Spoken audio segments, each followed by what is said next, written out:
Okay, one of the rules that we have is that I'm not supposed to say anything on this tape that dates it because, you know, it runs for several semesters. But I don't care. 3 days ago, from the time this tape was taped, my son won an Emmy Award for music editing. I want everybody to know that semester after semester. I may never make another tape just so this announcement stays on forever. All right, so that's all that counts. I did my job in life, and I told him, send it to me. I paid for your music education. But anyway.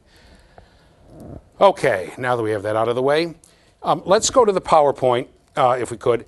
If you remember, last time we ended with this thing about test-taking abilities. We pointed out these 7 things. And I told you there's one more.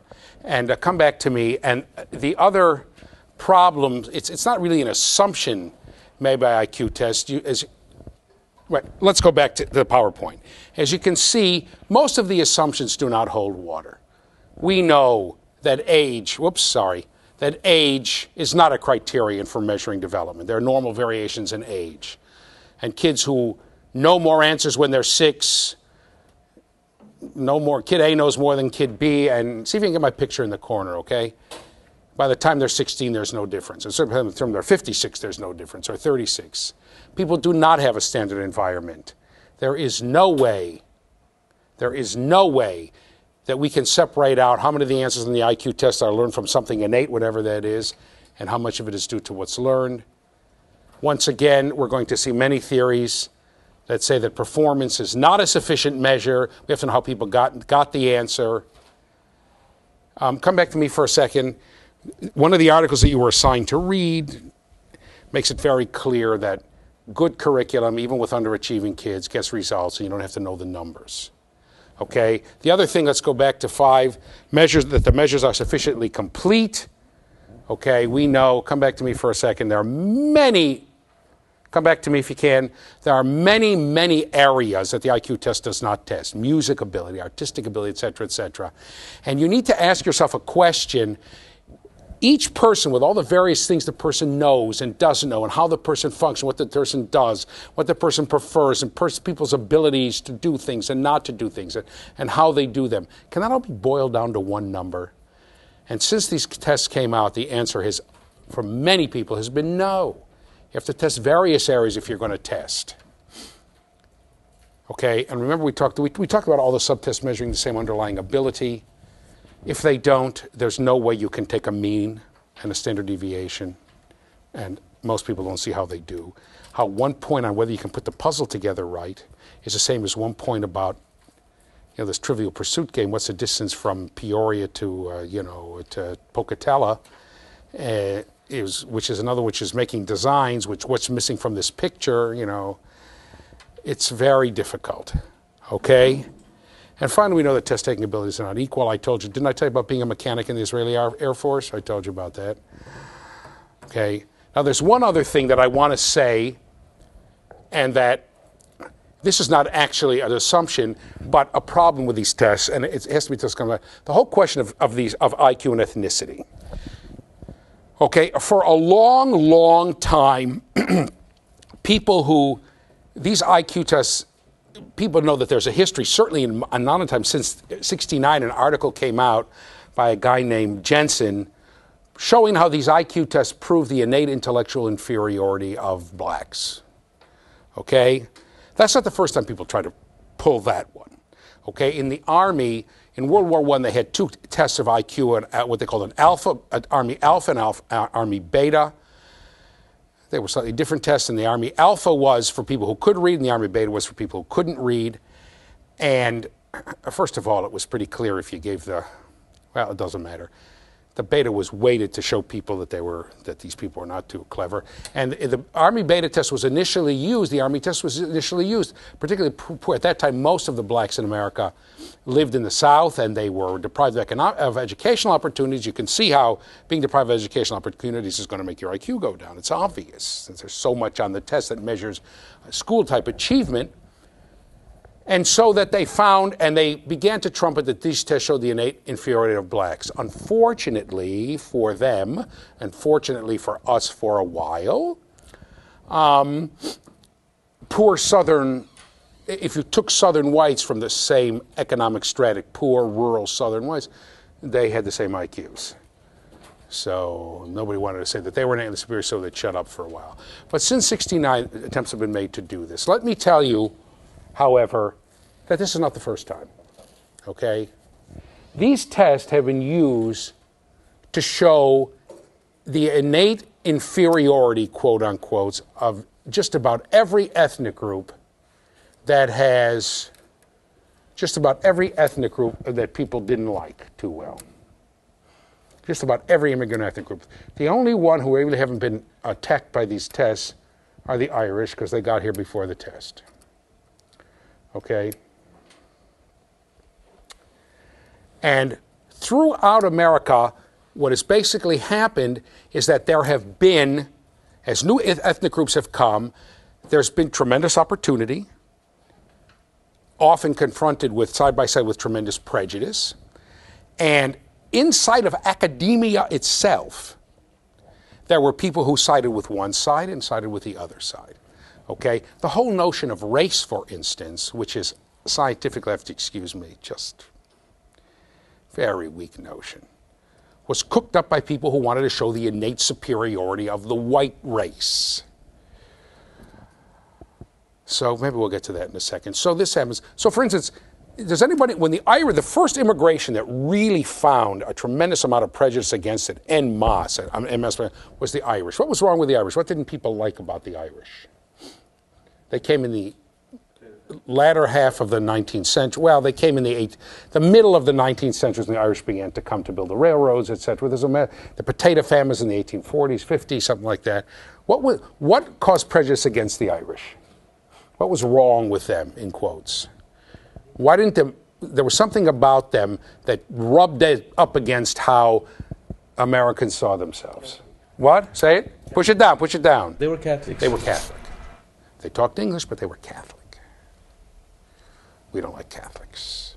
Millard Fillmore, who had been the President of the United States, ran on what was called the American Party. Most people call it the Know-Nothing Party because they were really nuts. But he wanted to find an issue to unite North and South that was being pulled apart by this slavery issue and other things. So he said, oh, I'm going to run on a Hate the Catholics platform. That we can agree on. Fortunately, nobody voted for him, but okay, there was tremendous. America saw itself as the bastion of Protestant. I believe even today there are more Protestants in the United States than any place else. But, okay, so that started it. Then, the next wave of immigration, which began coming in the 1880s through the 1920s, and IQ tests were around by then, certainly toward the middle of that immigration, okay, came from Southern and Eastern Europe. Okay, and they had a lot wrong with them. First of all, most of them also were not Protestants. Most of them were Catholics.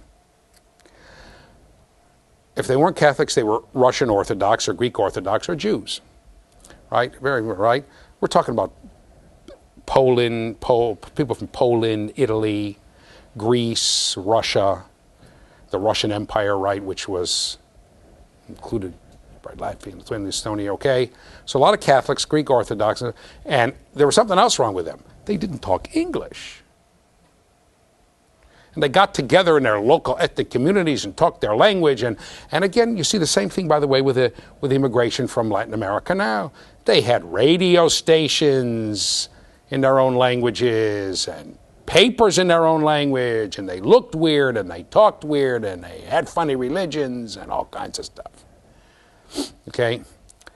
In 1924, Congress passed legislation shutting down immigration for about 40 years. In the 60s, it was opened again. And the way they did it, they said, we're going to take a quota. You can have as many people immigrating based on their percentage in the population in 1890. And most of these people came after then, right? Right? There was one point at which half of Americans, these people came through Ellis Island, right?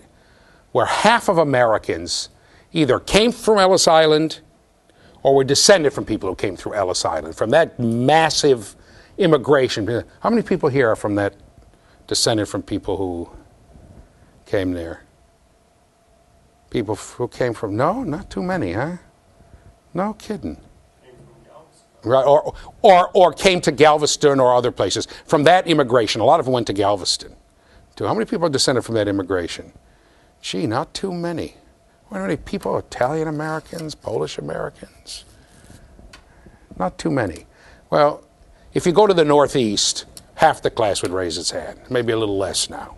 Maybe a little less. If you go to the Midwest, maybe half or a little less now because of immigrations from Latin America and some from Asia. But it's a lot of people. In 1924, the scientific, and I put that in big quotes, testimony before Congress that was used to shut it down was, we have given IQ tests to these people and they are innately inferior intellectually. They are watering down, and if they start to intermarry with the rest of us, they are watering down the innate intellectual capacity of this country. And most of the people who were tested, it was in the 70s and above, were retarded. 70-something% of the Poles, 70% of the Italians and the Jews, and there was one group, I can't remember which one it was at 68. They were massively retarded based on these tests. Never mind the fact that the overwhelming majority of students in the Northeast and Northern Midwest who were in the public universities, the cheap or the free public universities, were from these ethnic groups. Never mind that. Okay? Didn't matter. Never mind that when they went to school, right, they were doing. Meanwhile, the parent, by the way, these immigrations were just mired in poverty. These were the people who were just extraordinarily poor, right? If you were doing nicely in Italy, you didn't come. If you were doing nicely in Poland, you didn't come. There was actually a sense about what percentage of the people who came from Poland, in Poland, because the Tsar did a census in the late 1890s, and so did the United States. About 25% of people in Poland were considered middle class. They were middle-class business, entrepreneurs, that kind of thing, right? Of the Poles who immigrated here, 2% had done that when they were in Poland. These were people mired in poverty, mired in poverty. My mother actually was in that immigration, right? She came right at the end. She just made it in, okay? And she tells a story of the overwhelming poverty in Russia, and that happened, right? And people were just, most of the people, there were some political refugees, but most of the people were dirt poor, right? They weren't very well educated. If they were well educated, like my grandfather, my mother's mother was well educated. My father's parents, nah, they could read, but he didn't know English. How was he going to learn English? Sitting in the middle of white Russia, you know, he didn't know English. So, and the tests were given. So these tests have been used forever to prove the innate inferiority of certain groups. Lately, it's been blacks they've been picking on. Interestingly enough, they started to pick on some of the immigrants from Latin America, but there was a tremendous reaction against it. So, but to this day, you'll hear it. Now, I'm just going to give you Lieberman's theory about, right? If you were to go in the 70s and 80s and give this test to black and white kids, right, the black kids would do worse than the white kids, right? It's somewhat standard deviation below. So some people said, hey, wait a minute. What about socioeconomic status? What about poverty? We know that poor kids do lousy, and there are many more black kids who are poor than white kids in the schooling, etc. So they said, okay, we'll do it by class. And as you went up socioeconomic class, right, the gap narrowed, but it was still a gap. Well, I shut my big mouth off, and I said, just wait a minute. Socioeconomic status, you've all heard that, right? But it's like IQ. It's a hodgepodge of this and that. So, for instance, at that time, teachers' salaries put them in the lower class. Most people had 6 classes: lower class, lower middle class, upper class, lower upper class, upper class. All right, put teachers in the lower class. But since they all had college degrees, so it pushed them up to the middle class. And so it's a little of this and a little of that. And generally, what tends to happen is people come into the middle class economically when they come to America, right? And then their offspring, their children, tend to come in educationally. So, for instance, I'll give you an extreme example. And I'm going to get disappointed again because you're all going to be culturally deprived. Who knows who Sonny Liston is? What was he famous for? Sonny Liston. I knew it. I knew nobody would know. Oh, thank God. Go ahead. Wasn't he a boxer? He was, say it louder. He was a boxer? A boxer, but not just a boxer. Go ahead. He was the world champion who got knocked out by Cassius Clay Right. before he became Muhammad Ali. He was the person whom Cassius Clay, later to be known as Muhammad Ali, beat for the world heavyweight title. By the way, Liston was favored 15-1 over Clay. I took a look at that guy's eyes, Clay. He's up there, he's moving, he's grooving. I could see he's making it. I said, he's going to kill him. I bet $5. $1. And I gave him I said, 15, I'll give you 10-1 odds. And I won. I had $50. $50 in those days was a lot of money. College tuition was $50 a semester in public universities. I had my pocket money for the whole damn semester, $50. That was a day you go in and get a cup of coffee and a piece of cake, cost you 75 cents. Long time ago. It was in the 60s. In the 60s. A lot. What? 64, that's right, when I was in college. Right. 64, good. And then they had another fight and Clay beat him again, and but I was always a Muhammad Ali fan because he made me that $50, right? Liston could not read and write. But in case you haven't noticed, even in those days, he got paid a couple of million per fight. Well, a guy who's getting paid a couple of million per fight is not in the lower class. He's filthy rich, right? He was rich. And I think he had a manager who managed it okay for him. He stayed rich, right? So he's in the upper class by money. So you understand what I'm saying? It's a little of this and that. This is not exactly correct, but if you start from the 1950s with Brown versus the Board of Education, later the Civil Rights Movement, et cetera, and the movement of a lot of blacks from the South to the North, et cetera, and you look at that as that's like an immigrant population, it's not a very good parallel. It's got a lot of problems. There were a lot of blacks who were doing well in America before that, and there was still tremendous prejudice, but jobs began to open. You saw the typical kinds of things. So the typical kinds of ways that people, for instance, sports opened. Okay? Well, blacks were able to get into sports. In case you haven't noticed, for a long time, when the Italians came, they dominated boxing. Rocky Marciano and Rocky Graziano and this and that. There were a lot of Jews who were in boxing. Surprised people? Every championship, except there was never a Jewish heavyweight championship, but Slapsy Maxie Rosenbaum and Benny Leonard and Barney Ross, a lot of them. And then that was typical. You'll notice, by the way, now how you're seeing that there are less blacks in sport, in professional sports, and more Hispanics, because that's the way people are. That's one of the typical ways. Of course, you have to be good. Civil service jobs, all the Irish cops, right, and that kind of stuff. That's typical. Okay, civil service jobs. You begin to see that also in the black community, right? Opening up small businesses. But then you begin to get this thing. Maybe I didn't go to college. I heard this from my parents. But you're going.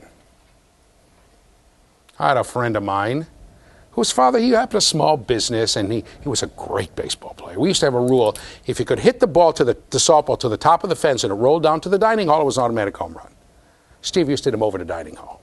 He was a great player. And he got a tryout from the Cardinals to come to their, tryout camp. His father said to him, "You'll never make the team." He said, "How do you know?" He said, "How can you make the team with 2 broken arms?" I said, "What do you mean 2 broken arms?" He said, "If you don't go to college, I'm breaking both your arms." His father said, right? He said his father knew he was okay, but he wasn't good enough to. I mean, he was good, but he wasn't going to make the pro. Go to college, go to college, go to college. Now, of course, people who have a job, I don't know, in the immigration department or in the post office or in the police department, right? They're middle class because they're making enough money, et cetera, even if they didn't go to college. So what I said is what we need is a generation of black kids who went to college, whose parents went to college. That you didn't have very much of that in the 50s. He said, when that happens, the IQ gap is going to go away. Gee, I hate to say I told you so. No, I don't. If you take those kinds of populations, there's no difference. There's no difference. And the other thing you have to ask yourself is, there are still cultural differences in America, not just white, black, Hispanic. That's just when we get to cover that. There are many, many different cultures involved in all those groups, right? I'll tell you one more story. I'm in Israel, and one of these guys right after this article came out, I go to Israel. I was there for 5 years, studying for a master's degree. One of these guys comes, these Jensen guys, to prove the innate inferiority of one ethnic group over another. I'm on my soapbox now, can you tell? And he says, well, and he proven this and then that.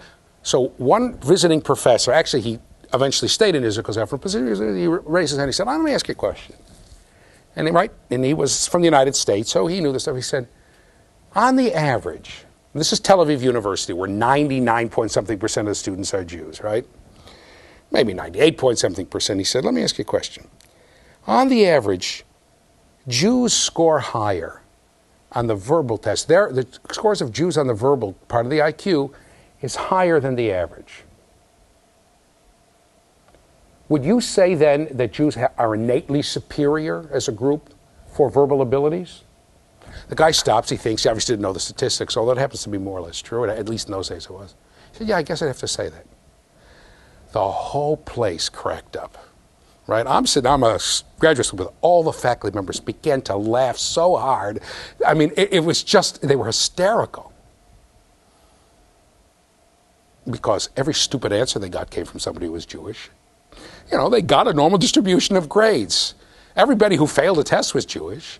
Everybody who flunked out of college was Jewish. I mean, you know, it was a ridiculous statement. Okay? Of course, what you have is a culture that, for various reasons, values verbal kinds of things. Aggression had to be verbal because physical aggression was impossible when you're being discriminated against, right? All kinds of things. It's kind of the same thing. Does anybody think that, by the way, Chinese Americans tend to do better on math kinds of things than the average? Anybody think that Chinese have a gene for math? This is correlation. It's not causality. And to do that is absurd. Did I talk to you about basketball? And which ethnic group dominated basketball? I think I talked about that already. You have to be very careful about this stuff. Very, very careful. In particular, when it should be obvious to you how much background, how much education, how much influences these tests. People often ask me, well, it's the best thing we have. What are you going to do instead? I say nothing. If you have something that's giving you misinformation, that's telling you something that's not true, why do you say, well, it's the best thing I have? Well, I have this seasoning. It makes the food taste awful, but I don't have any other one. So put it in there. What are you doing?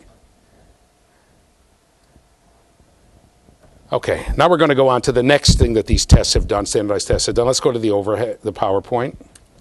Okay? Franz Kafka once said, the writer, just because your doctor has a name for your condition doesn't mean he knows what it is. Of course, this is his way of warning us about circular explanations. Okay, come back to me. We're going to start talking now about learning disabilities. Did I tell you the story about my aunt and uncle arguing on the porch? I don't think I did. Okay, at the time I lived in Israel, a lot of my family went to Israel. They ran away from the communists. Some came here and some went there and kinds of things. So, and anyway, so there was a big family there. And we used to get together at the house of, my mother was one of 8 children, the oldest sister's house, right? Because that's, if the parents died, that's where they got together. And her husband, who owned the house, right, with her, and another one of my mother's sister's aunts, he was very right and she was very left-wing. It was, in terms of Israeli politics, it was a little different, but you get the idea. Right-wing, left-wing. So we used to get together. Shh. Don't say anything about politics. Talk about family, talk about this, right? Those of us, what letters did you get from the family in America? Someone has a kid studying in France. Then somebody, without thinking, said, oh, it's 6 o'clock, let's turn on the news. On comes on a news item, but one of them made a crack, the other one starts, and they start to go at it. Yelling and screaming and this and that. Even me with my big mouth, and I knew Hebrew pretty well then, I got out of there. I ran out, I'm sitting on the porch. And I couldn't take it anymore. Even me, who loves to argue. And I'm reading the newspaper. So my uncle, who owned the house, 15 minutes later after this argument, he comes out and he's like this, on the porch, storming up and down. I'm up to the corner porch. I'm not going to say anything to him. Right? He's pacing the porch like this. Finally turns around, he looks at me, he says, "What are you reading that newspaper for? I don't read." This was an uncle who wrote books, right? He was a math teacher, he wrote books, he did this was that. So I looked at him, he said, "You don't have to read books. You don't have to read newspapers. You don't have to listen to the radio. You don't have to watch television. You don't have to do anything to know what to do," right? I'm reading I said, "Huh?" He said, "All you have to do is listen to your aunt. Do the opposite of what she says, and you'll always be right." So that's what I'm telling you. If you want to be a good scientist, look at learning disabilities and the whole area of learning disabilities and attention disabilities and all that. Do the opposite, and you'll be a pretty good scientist.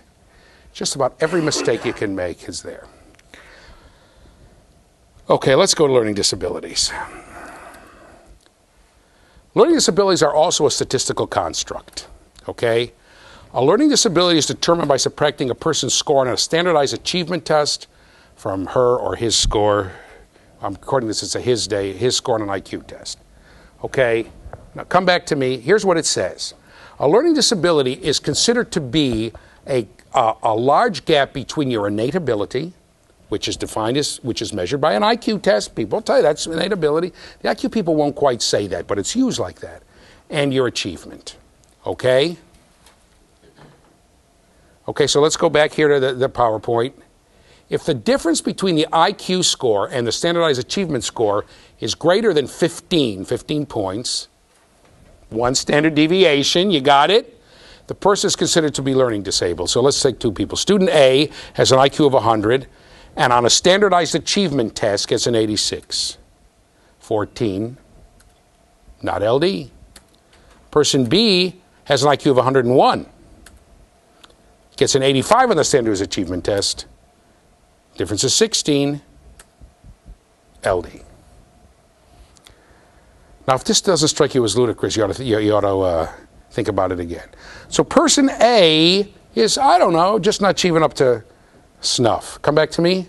Person B, oh, neurological problems, ooh, a learning disability, ooh, all the stuff kicks in.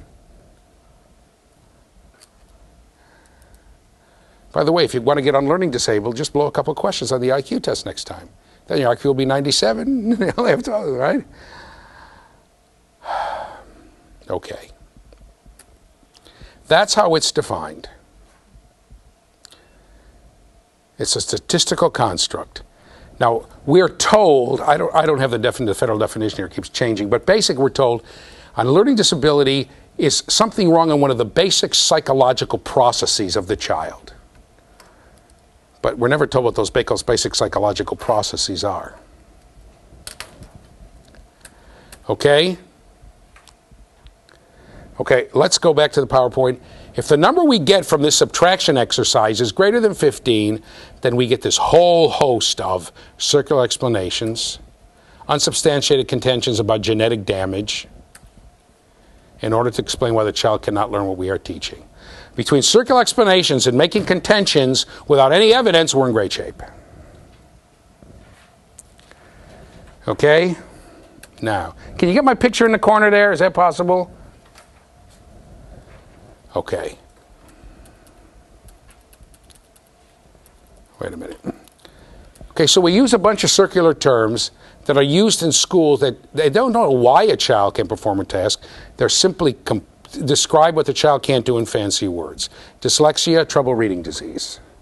That's what it means. Dyscalculia, you heard of this one? Trouble calculating disease. Dysgraphia, trouble writing disease. Graphics, etc. Make up your own, you could become famous. You think I'm laughing?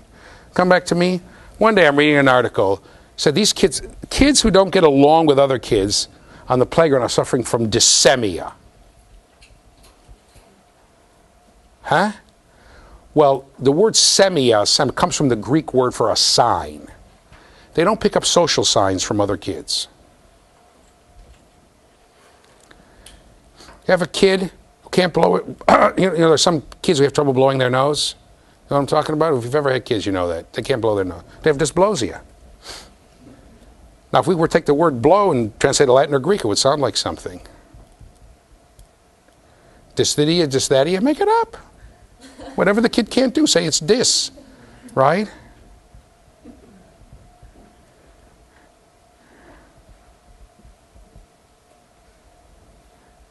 We talked about the word hirsute, didn't we? Right, I'm looking at a man, he has a hirsute deficiency syndrome, right? That's why he's bald. I didn't say your name, so it's all right, okay? The guy in back of him has it even worse. Oh, boy, right? Dyshertia? I mean, make it up. Okay. Let's go back here. Describing the symptoms of a disease, no matter how accurate, do not constitute a diagnosis.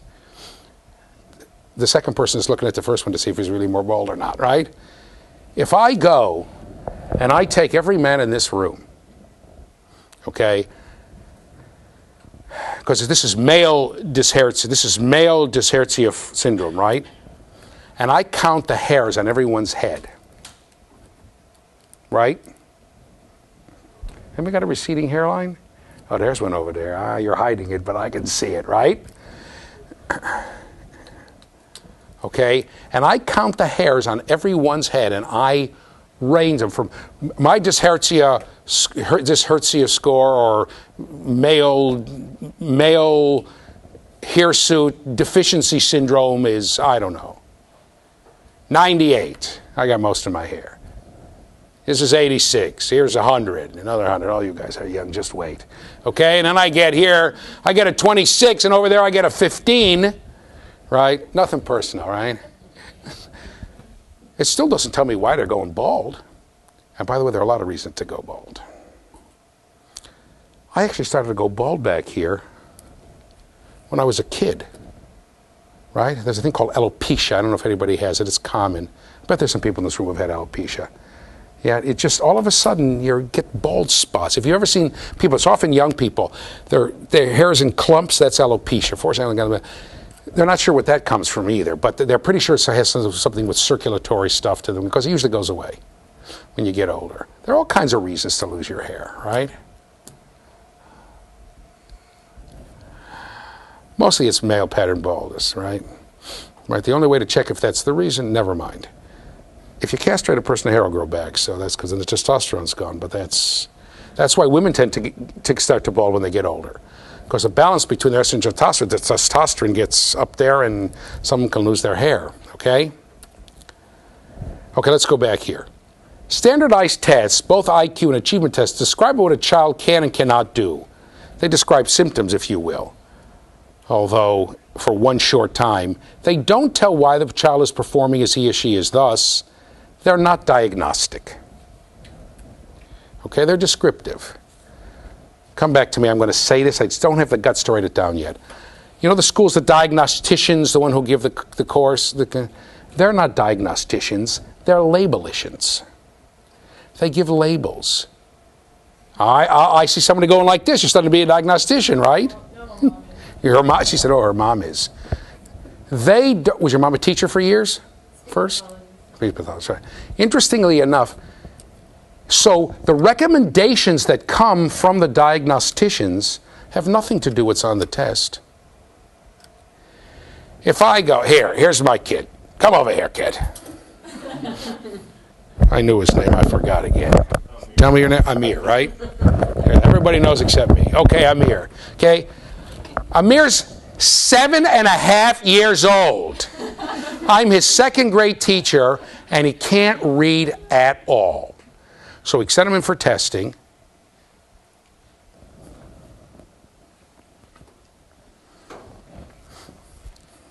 I'm the second grade teacher. Tell me your name. Colleen. Colleen, stand next to him. Let me get my junk out of the way. 7.5 years old.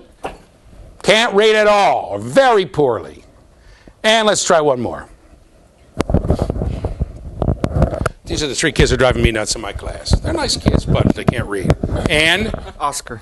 Oscar. That's next for my kid. First an Emmy, then an Oscar. Okay? All right? Can't read at all. So I go in and I test Amir. IQ, 103. Standardized testing, 80. What's the diagnosis? LD. Test Colleen.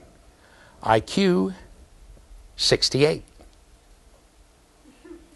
Let's make it 66. Standardized test, 67. What's wrong with her?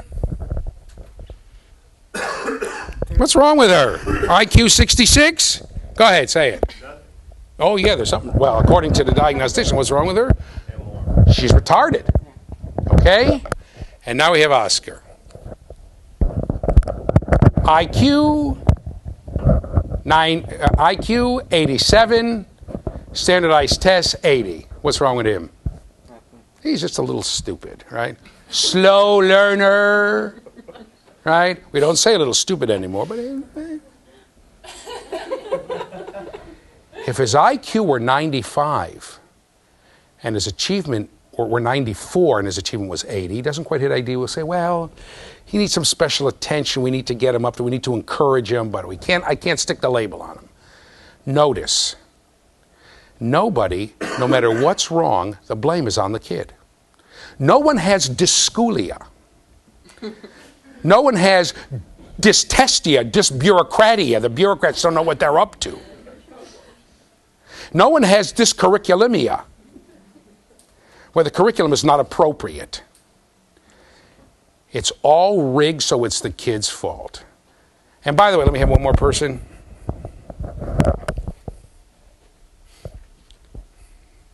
All right, name? Sam. Sam. Sam has an IQ of 83, and his achievement is 80. His standardized achievement test is 80. He's just slow. He's a slow kid, right? So here are my 4 7.5-year-olds. No matter what's wrong, there's something wrong with them. Nobody ever says, you screwed up your teaching. Don't you have to examine? This means I'm going to do what I'm going to do, the way I'm going to do it. And if something goes wrong, it's your fault, kid. It's your fault, your fault, your fault, your fault. Right? Something wrong with you. All right, give me a big hand. Thank you very much. All right. There are people taking this class who had labels stuck on them. I know it. Now, I'm not going to ask you. Now, the problem is, wait, come back here, Amir. Where'd you go? After I'm told, oh, you know why Amir can't read? He has dyslexia, which means he has trouble reading. I know he has dyslexia. I send him to come and say he has trouble reading. Why? To say he has trouble reading disease, but wait, I'll translate it into Latin. That doesn't tell me what to do. And the recommendations the diagnosticians make up have nothing to do with the test. From my experience is, the longer the diagnostician was a teacher, the better off, or a speech pathologist, or whatever, the better off you are, right? The more experience they have with kids. They don't even need the tests. Now, so if they're not, okay? All right, Amir, you can sit down now for a while. Thank you. Okay, so the question then becomes, okay, these tests are descriptive. They don't tell me what to do. Don't go to the PowerPoint yet, okay? Now, what happens is we have a meeting here. Let's go to the overhead. Something that's called an ARD meeting. Most of you are familiar with these, okay? ARD stands for admission into, referral within, right, and dismissal from special ed.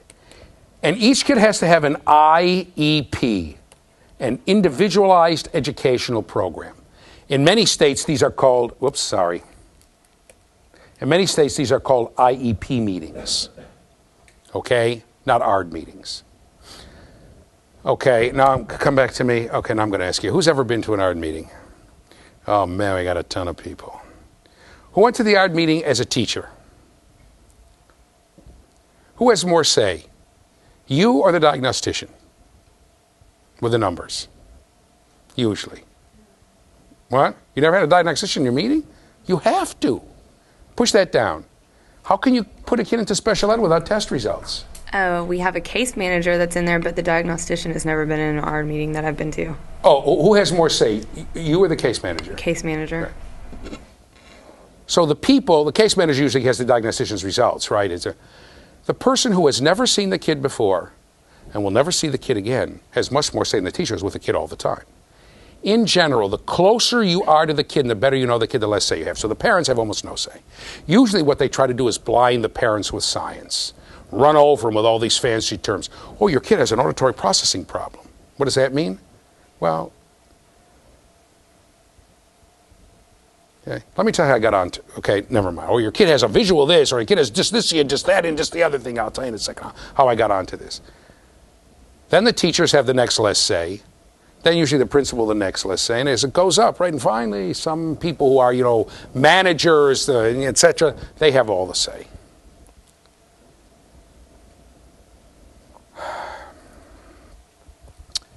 And almost every term that is used is circular. I'll tell you how I got onto this. I'm teaching a doctoral class years ago. And somebody did a paper on this stuff, and I didn't know much about it, right? She said, well, the kid has an auditory processing problem. So in all innocence, I wasn't being a wise guy the way I usually am. I said, well, can you explain what the process is and where it's breaking down? I expected some sort of a theoretical description of how verbal information is turned into understanding and how it was breaking down. So she says, well, the information comes in, but the kid's brain can't understand it. It doesn't register in the brain. There's something wrong in the brain. So I said again, very innocently, how do you know? And I expected her to pull out, information from CAT scans and EEGs. Is that right? Yeah, EEGs and PET scans, and the PET scan is just being invented in those days. She says, well, that's the answer. So if you show the kid something the kid can't do, you say, oh, it's a visual processing problem. If you tell the kid something the kid doesn't understand, oh, it's an auditory processing problem. Right? The kid has an your kid can't understand when you talk because the kid has an auditory processing problem. How do you know that's what's wrong? Because the kid couldn't understand. Classic circular explanations over and over again.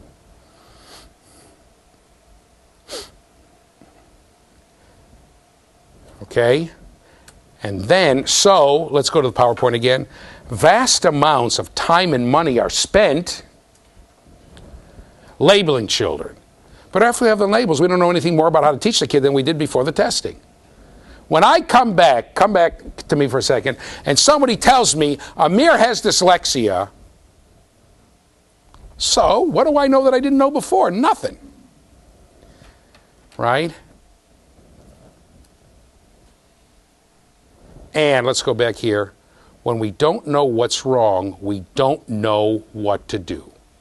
The recommendations made by diagnosticians are not based on any understanding of the kid's thinking, learning strategies, etc., because the tests don't provide any information like that. Okay? Now let me tell you, come back to me. Now let me tell you something that I have had a lot of conscientious teachers tell me. Good teachers, right? There's some of you here now. Who is saying in the back of your mind, yeah, you may be right, but I've got to do something to get the kid help. I'll send a kid for a test and get the kid help. See, there, your teacher, yeah. The problem is, how do you know what's going to help? Suppose I tell you, you said this diagnostician has 3 recommendations. The 3rd recommendation dooms the kid to permanent illiteracy. It's the worst thing you could do. How do you know I'm wrong?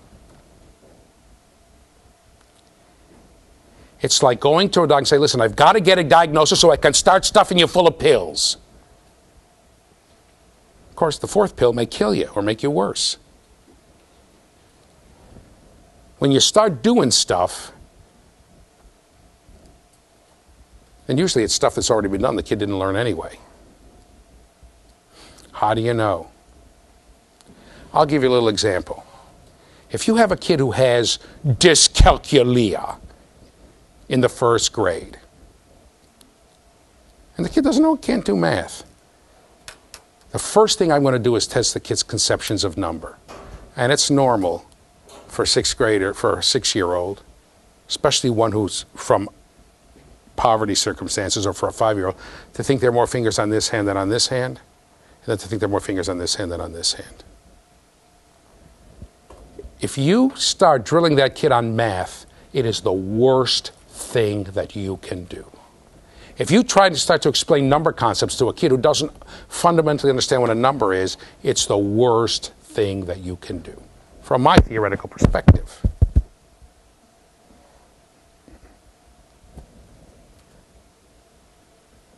Okay? Because, let's go back to the PowerPoint, all we have for diseases are, all the fancy names that we have for the diseases are circular explanations. Circular explanations that give fancy sounding names to a disease but do not constitute a diagnosis. They don't identify an etiology for the supposed diseases they describe. Look, let me come back to me. You know what etiology is? Etiology means the underlying cause. Okay? I go to the doctor, I know what happens. You go to the doctor, you have a fever, your nose is running, you're sweating, you feel like a truck just sideswiped you, and you pray that the etiology is bacterial, right? Please make it a strep infection so he can give me some antibiotics. Then 9 times out of 10 he said, sorry, it's a virus, just suffer. Here's something, here's a decongestion, here's a throat loss, here's a this and here's a that. So symptoms get a little better and you still feel like a truck just sideswiped you, right? But he's looking for the etiology. Is it viral? Is it bacterial? Once I went with one of those things, except I didn't have a fever, so I knew what he'd say. And he said to me, I think this is an allergy. I said, yeah, please. I haven't had allergy since I was 15. He said, I came down here, this is the pollen capital of the world. I said, I haven't had allergies. He said, I'm telling you, it's an allergic reaction. Just like, remember the story about my skin, right? I said, all right, wise guy. I said, but antihistamines, if you notice I'm saying the word antihistamine twice, I have this urge to go to sleep. How many people you look at an antihistamine and you fall asleep for 10 hours? Oh, man. He said, I have to give you an antihistamine if we're going to get rid of this. And I was suffering in my nose and I fell. So fortunately, I didn't have a class the next day. Called up, canceled the meetings. I took the antihistamine, went to sleep for 20 hours. I got back up. I was fine. I couldn't believe it. I couldn't believe it. He was right. Because he had the right etiology of what was wrong. Right? He knew what was wrong. Okay? And once you begin concocting reasons, anything goes. Anything goes. Science doesn't require absolute agreement, but it requires some sort of, let me give you an example. There are 3 theories of where petroleum comes from, okay? Most of you are familiar with the fossil theory, that it's dead fossils, right? But there's one person, I think his name was Gold, I can't remember. It was an article in the Atlantic about 10 years ago, maybe more, where the guy said, I don't think so. He said, I think the major source of petroleum in the world is methane gas, right? Carbon-based gas, but coming up from the center of the earth because the core is hot, and then it's coming up, and there's more gas behind it, pushing on it, pressuring it. All of a sudden it gets caught in cracks in the earth, right? And there's tremendous pressure on it, and that pressure turns it into petroleum.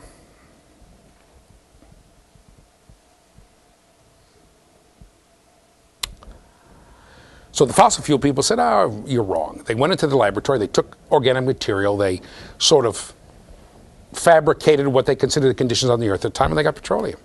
This guy said, oh, watch. Took some gas, I can't remember, it was methane gas, some kind of gas, I think, comes up from the center of the earth, subjected to tremendous pressure, he got petroleum. Maybe it was a combination again, right? Maybe it was a combination of gases, got petroleum. And then he said, well, you know something? You know, you get petroleum at different layers. How did all the animals know to die at the same place? Of course, the answer back is, well, certain kinds of rocks hold petroleum, certain kinds don't. But you'll get wells that are absolutely pumped dry. Come back 25 years later, there's a little bit of petroleum back in them. Oil. He said, you see? And there were fights about this for quite a while. And it makes a difference because if he's right, petroleum is a renewable resource. At least all the gas runs out. When the earth gets that cold, we don't have to worry about it, right? Now there's a third theory. That's Lieberman's theory of the elves on the moon.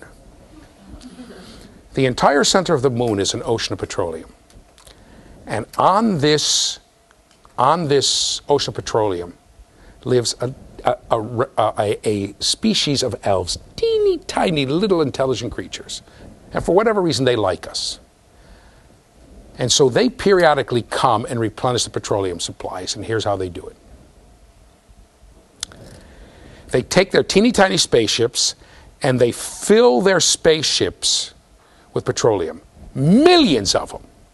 Then they fly the spaceships down to Earth late at night, low under the radar, and their spaceships are, what do you call those toys you put them together? Transformers, right?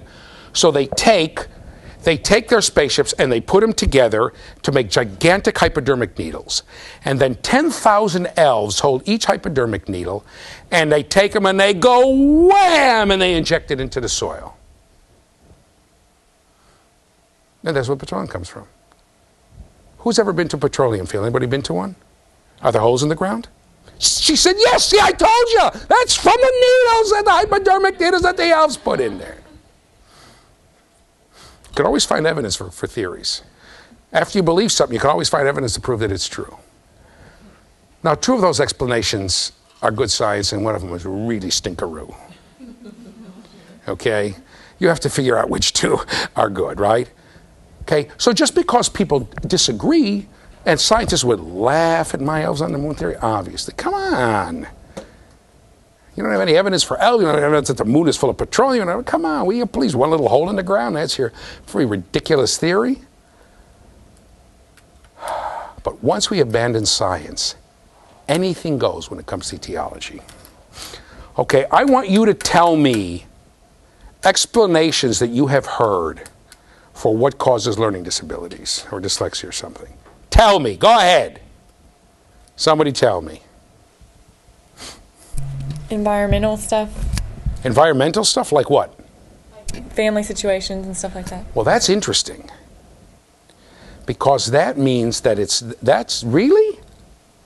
That you don't hear too much. That there's really nothing wrong with a kid. Just that he can't study or can't this or can't that. That's interesting. If those explanations are coming about, we're in a little bit better shape. At least we're giving the possibility. Go ahead. Did you push a button down? Come over here. Push a button down. Yes, yeah, there you go. Genetics. Genetics. You've all heard that, right? Stay there, stay there. We're not finished yet. Okay? Genetics, right? Somehow it's in the gene. Well, if you're going to tell genetics having to do with some sort of innate, well, tell me your theory of genes and gene pools and how it relates. All right? Anybody heard anything else? Yeah, go ahead. Structural damage to the brain? Brain damage. Fine. Show me evidence. If you're going to tell me that Amir can't read, or tell me your name? Yeah. Brandon can't read. I'm going to show you all these tricks when we get to information processing about how to remember stuff. I'm going to say, how come he doesn't do it himself? Why they can't read? Because of brain damage. So show it to me. I want PET scans. I want CAT scans. I want to see. Learning disability used to be called sometimes, here, I'll show you on there, MBI or MBD. Minimal brain impairment or minimal brain damage. People say, well, where's your evidence? Either you have evidence of brain damage or you don't. And if you don't, putting the word minimal in front of it doesn't change the fact that you don't. So when people began to say, they said, okay, we'll call it LD, but they began treating it like that. What percentage of the kids who are labeled LD, you can see we don't check people's brains. If you're going to say people's brains are damaged, you've got to check their brains. Where's your evidence? Show me something. Interestingly enough, by the way, if anything can be found physically wrong with you, you're not LD. So if I find out you have a hearing impairment, then you go into hearing impaired. If I find out you have some sort of a visual impairment, you go into visual impaired. If I find out, for instance, that you're blacking out because you have frontal lobe seizures, right? Anybody see the Michael Crichton's first book, The Andromeda Strain? What a dumb ending. But there was a woman there who was a scientist who certain light things would cause her to black out. If you go into here, come back to the overhead again, OHI, other health impaired. The minute I find something wrong with you, if I find you have frontal lobe seizures, for instance, you're other health impaired. You're not LD anymore. LD only means there's something wrong with you, and I have no idea what it is.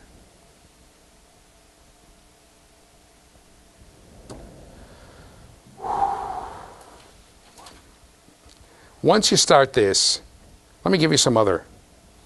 Anybody ever heard any other explanations? Go ahead. Prenatal stuff. Prenatal stuff, genetic stuff, right? Really? You got evidence? What is it that does it prenatally? What is it? Let me give you some other stuff. I swear to you, I'm not making this up. Fluorescent lights cause it. You heard that one? I had that in my class now. What? You gotta adjust the lighting. Well, push it down, push it down. You have to adjust the lighting for one of the students. They can't have like direct light coming on to their papers, and so they have to be, they have a special seat for them with like a light that's above just for them to complete assignments. Had an art meeting too, and I wasn't aware of that, so. I don't know what to say. Chiropractors adjusting skull bones, I swear. Anti-dizziness medicine. The Orton Society, which is a society for dyslexia kind of thing, was named after a guy named Orton who said it has to do with balance in your brain. Right? I've been kicked out of a few meetings and nearly killed. This is one where I was kicked out of. In other words, and they have kids walking boards, right? You get on a board like this, right? On a 2x4, and the kid is walking to get to get his balance. It's the lack of balance, motor coordination balance. Anyone ever heard that? That contributes to this. So I got up and I said, I have a friend whose daughter has a spina bifida. She's paralyzed from here down. She never walked anywhere. She can read just fine. She's an honor student. Ooh, people got mad at me. Tracking. This is the one where I almost got kicked. I was almost literally thrown out of the School of Optometry. This was the one based on tracking. If you take a light that goes boop, boop, boop, boop, right? It's an oscilloscope, and it's going boop, boop across the screen. Okay, most kids will look from left to right. They'll look to their left. This is my left over here. I know it's hard to do. They'll go boop, look like this, boop, and they'll go back like this, boop, boop. They're looking for boop. They go back, boop. They're following it when it goes from left to right. About 10% of the kids go from right to left. They'll track like this, boop, and they follow it right to left, boop. So the guy gets up and he says, he says, those are the 10% of the kids who are labeled dyslexic. The ones who track the wrong way. They can't read left to right. So I raised my hand, said yes. I said, I taught in Israel for several years. Hebrew was read from right to left. I didn't notice that 90% of the kids were dyslexic. Are you going to tell me that of all the people who read Arabic, all the kids in those schools who read Arabic where it goes from right to left, that they're all dyslexic? You have 90% dyslexia? Or does something happen in their brain that all of a sudden they track right to left? So I don't get it. How come all the languages are read right to left? You don't have a 90% dyslexia rate. He got so angry with me, he wanted to kill me, I could tell.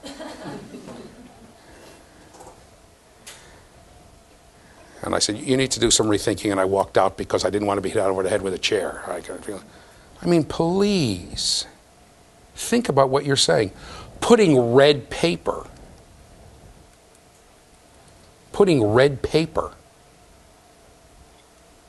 I'm not lying to you. Read through red paper. There was one guy who has a sheet of paper to lend me. This one you're not going to believe. It's going to be destroyed, right? Here's what you do. Thank you. You take a hole and you poke a hole in the middle of the paper. I'm not lying about this. This was a Journal of Medicine. You poke a hole in the middle of the paper and you, how close can you get to me? Yeah. And you write around the, thanks. And you write around the, and the kid reads around the edge of the hole.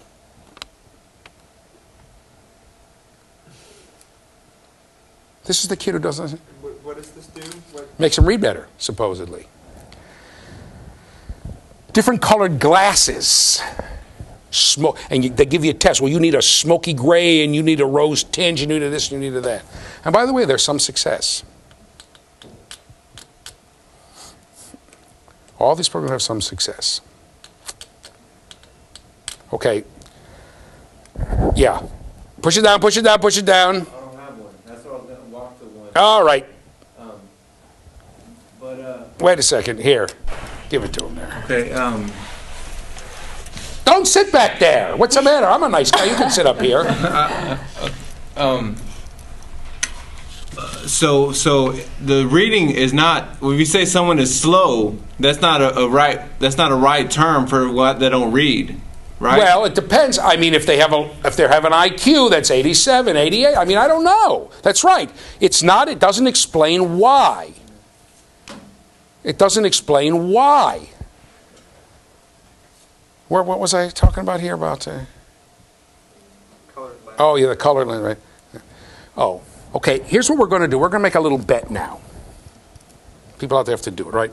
Here is my reading program. I'm going to take the bottom 2% of the people who are reading, okay? Bottom 2% of people in the reading, okay? And here is my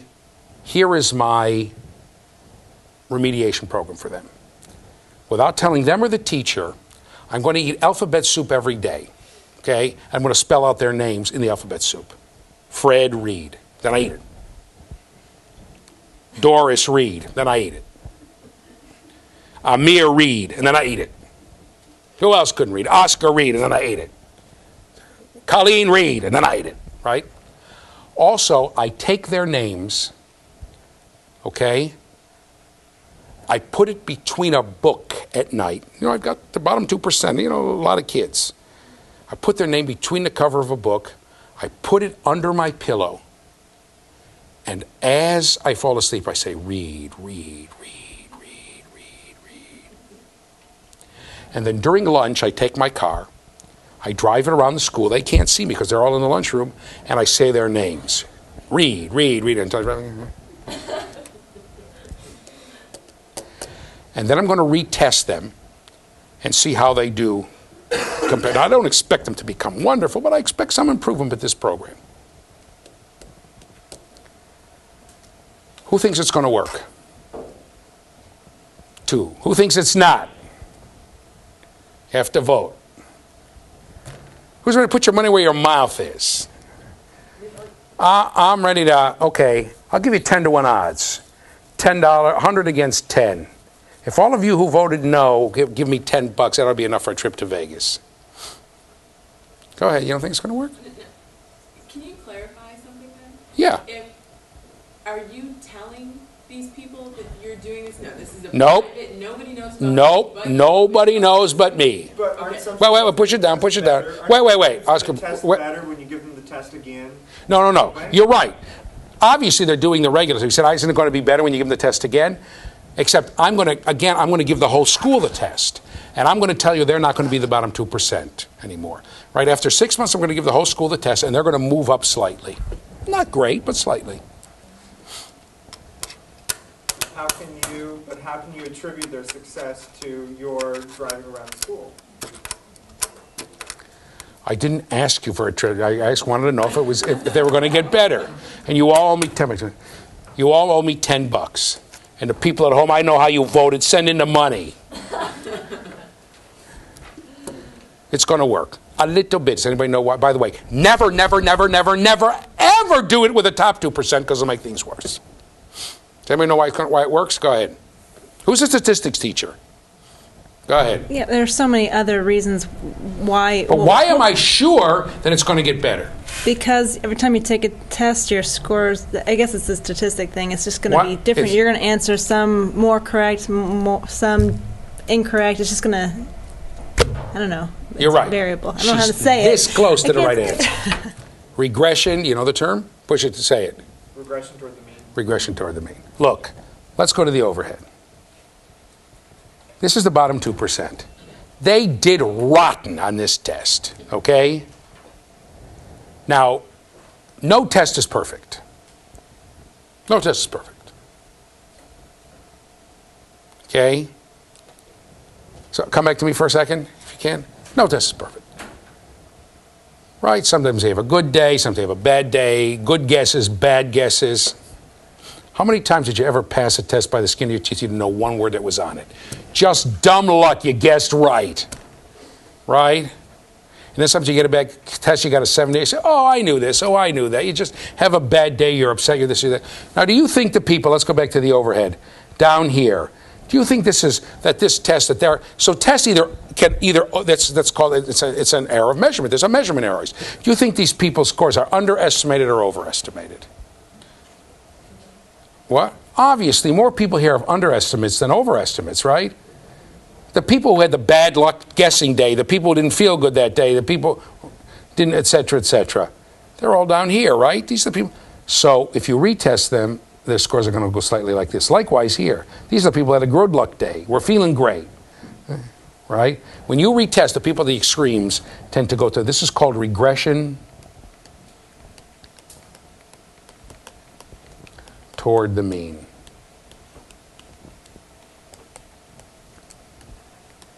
Right, the lower scores regress toward the mean. They tend to do that, right? If you just retest these people, come back to me. That's why every single remedial reading program works a little bit. You're taking the worst of the worst, you're retesting them again, oh, a little better. I think there have been one or two in history that haven't, right? And they were really ridiculous. So,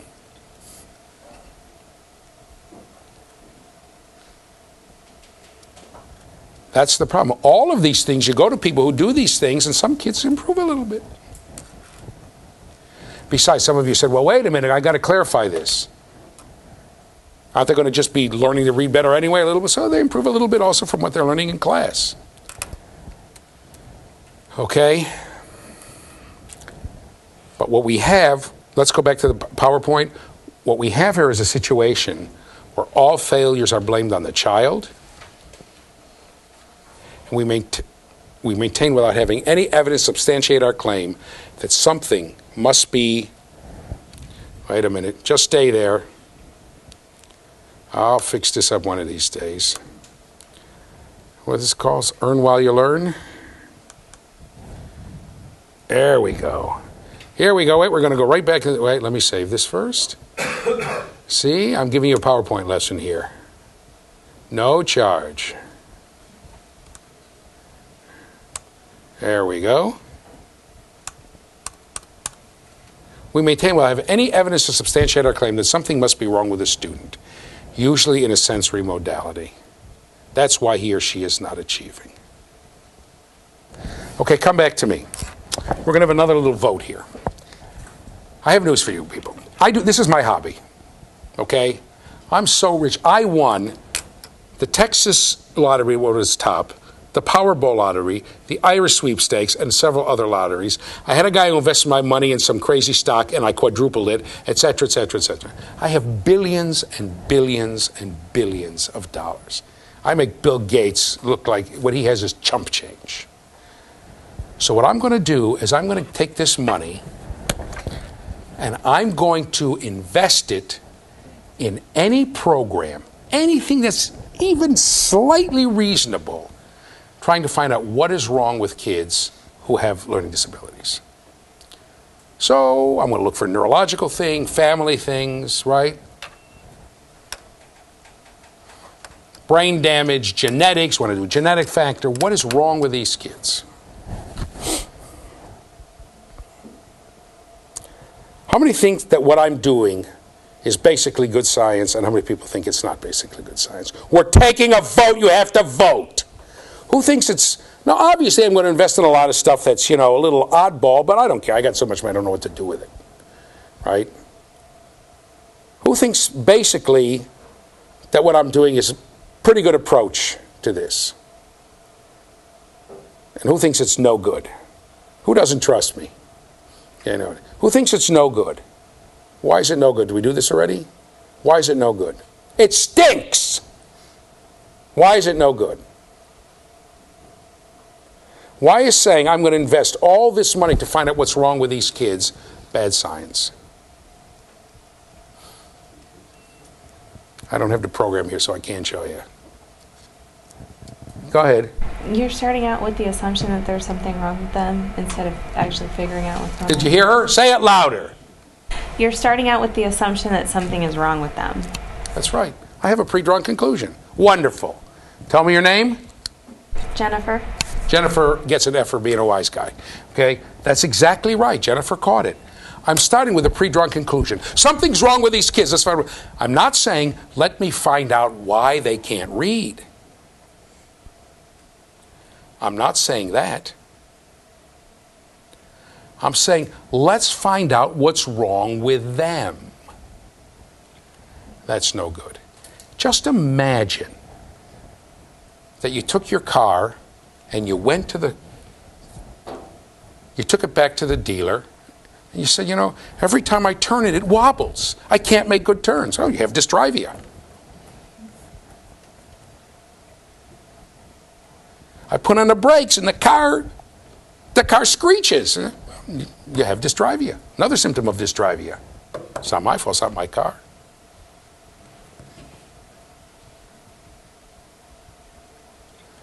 Suppose people said, look, we're paying billions of dollars to you, to the school system, to teach the kids. Kids with Down syndrome can learn how to read. You can't teach kids who have no evidence of brain damage how to read? What the hell is the matter with you? This is an incompetent school system. These kids have dysschoolia. What is wrong with you? Let's look at the colleges of education. What's wrong there? Let's look at the teacher. What's wrong there? Let's look at the curriculum. What's wrong there? Look at the right. Nothing wrong with the kids. It's your damn fault.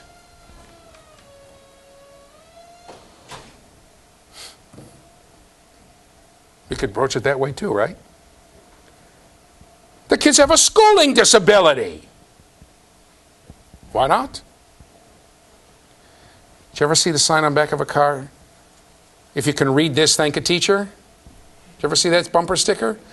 What about next to it? If your kid can't read this, blame a teacher. That one we don't see.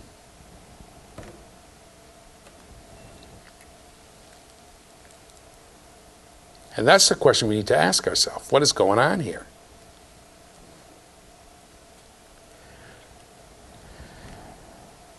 The lack of science is given away by this. There's a wire loose in the kid's brain. Who's heard that one?